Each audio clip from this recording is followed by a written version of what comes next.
Hello. In this video, I'd like to share my experience with the Dyson 360i, the latest robot vacuum cleaner made by Dyson, and why I've decided to return it, also why I'm annoyed with their customer service, and overall why I'm just frustrated with, Dyson overall. Pretty much, it all started a long time ago when I purchased my first robot vacuum cleaner, which had been a Samsung. I will be showing that soon. But at the time, the Samsung robot vacuum cleaner was really one of the best on the market, if not the best, and it was made by one of the biggest tech companies in the world, and it still is. It was a very big thing. It was a big advancement not only in robotics but also in vacuum cleaners and the future. Now, our family, including me, my dad, and my sister and my mother, we're a really big tech family. We purchase a lot of tech, and for instance, I myself have a virtual reality headset, the HTC Vive, which is quite an exclusive product. We have a Nest thermostat. We have like a smart home almost, and we bought the product, the Samsung vacuum cleaner, because we saw it as something that we could use in the household, something that could come in handy, and it was like a futuristic product, and it wasn't too expensive, so we bought it. We brought it home. We installed necessary software and everything, and we tried it out. It wasn't perfect, but we weren't expecting it really to be amazing or anything. It was one of the first robot vacuum cleaners on the market, but it still messed up every now and again. It would bump into the wall, or you'd turn it on and it'd stay on for about 1 to 2 minutes and just suddenly start going back to the charging station. So there were some issues with the product, but the things we liked about it is that the charging station itself, it found it very easy to find. You could put it anywhere in your room easily. It would look for it, find it, and charge. You wouldn't have to push it into the wherever you put it in the room. It just find it itself, charge, and you turn it on the next morning. You also couldn't set up a program. Let's say you wanted every Sunday or Wednesday you wanted to let the vacuum cleaner clean around the living room or just the house overall. It couldn't do that. You'd have to turn it on yourself, and like I mentioned earlier, what if it stayed on for 2 minutes and it just stopped? You'd come back and the house would look the exact same, and you'd come home quite annoyed. Now, the Samsung vacuum cleaner, it was a good product, and there have been many since. But the reason we bought the Dyson is because it's a very anticipated product. It could be your first robot vacuum cleaner, and you're probably watching this video to know why you shouldn't get it, or just to listen to the experience that we had with Dyson and their customer service and the product itself. So the vacuum cleaner itself has been in production for many years, and I can't really say how many. I like to say maybe a decade or something. But this is the box itself. This is the box it comes in. Now this is why it actually came in when we got it posted. So first of all, not much protection. Thankfully it wasn't damaged, but let's say you still want to buy it, do expect that it could come with some damage. But it shows some photos itself, and opening the box. Isn't the best material, I'd say, but it's easy to open, and that's good. This is probably going to be some people's first robot vacuum cleaner. You don't want it to be too hard to set up. But even though Dyson claim it's all easy to set up, it's not. It really isn't, because the first time we decided to set up the vacuum cleaner, we get it, we're very excited. Dyson has spent years and millions. We want to set it up as quickly as possible and try it around in the house. So this is the manual itself that it comes in the box.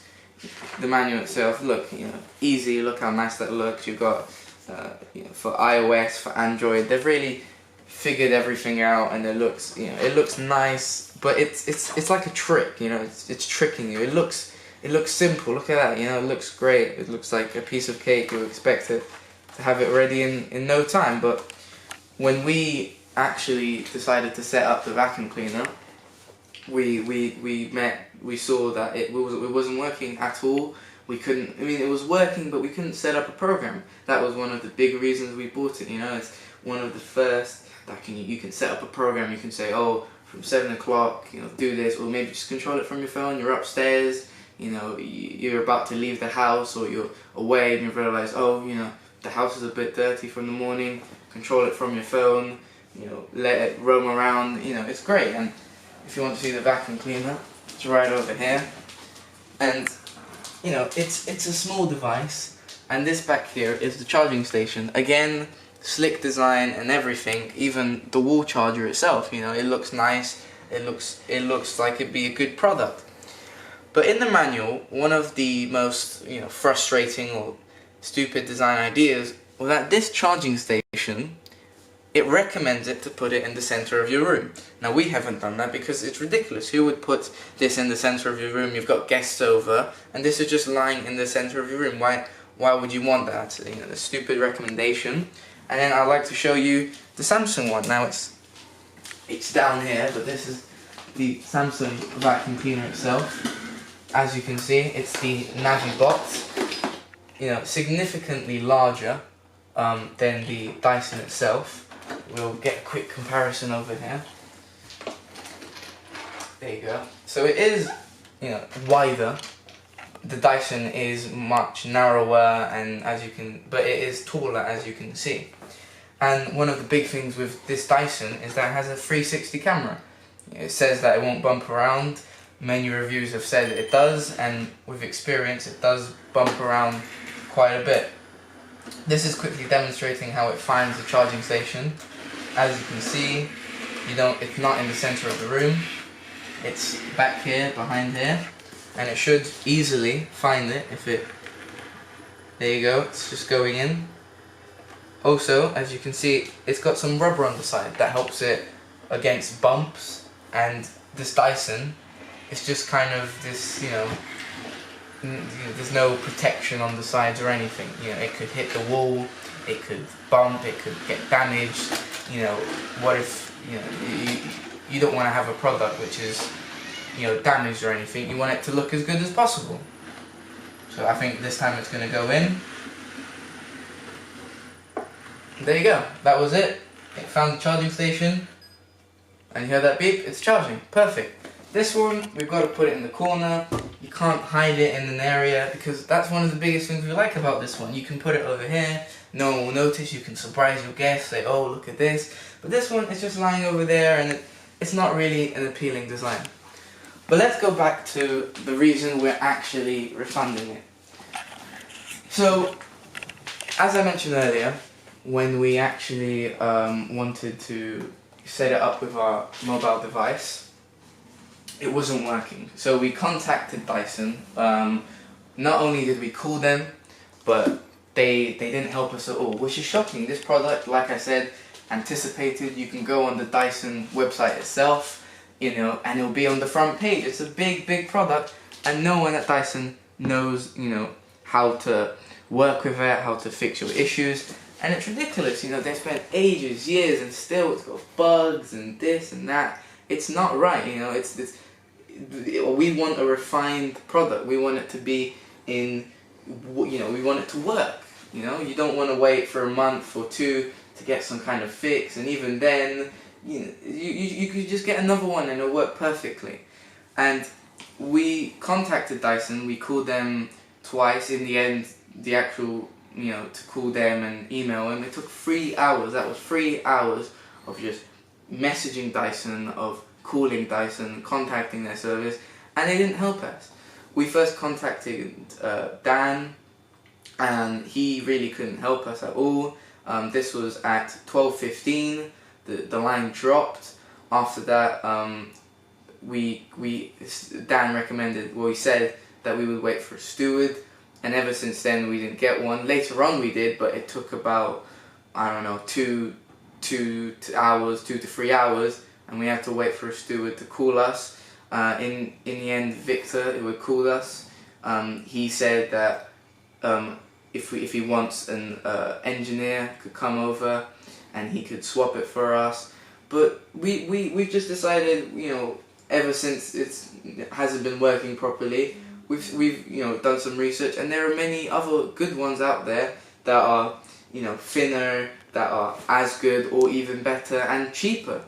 This product itself costs £800, which is, you know, a lot of money. You can get a normal Dyson vacuum cleaner for, I don't know, 100 to 200, maybe, you know, 60 if it's like some kind of sale, and that's just a normal vacuum cleaner. But this, like we said, we're a tech family, we want to have a futuristic item, we want to have best of the best, and we got it and we said, you know, £800 is a lot, but it should be worth it. You know, we expect a lot of things. They put, you know, $28 million into the making of it, and it did absolutely nothing. You know, it does clean in the corners, but it still bumps. You know, I think all of them bump, but with a 360 camera you don't really expect it to bump. It doesn't bump often, but still it definitely does, and it just hasn't really met our expectations, and we don't enjoy it.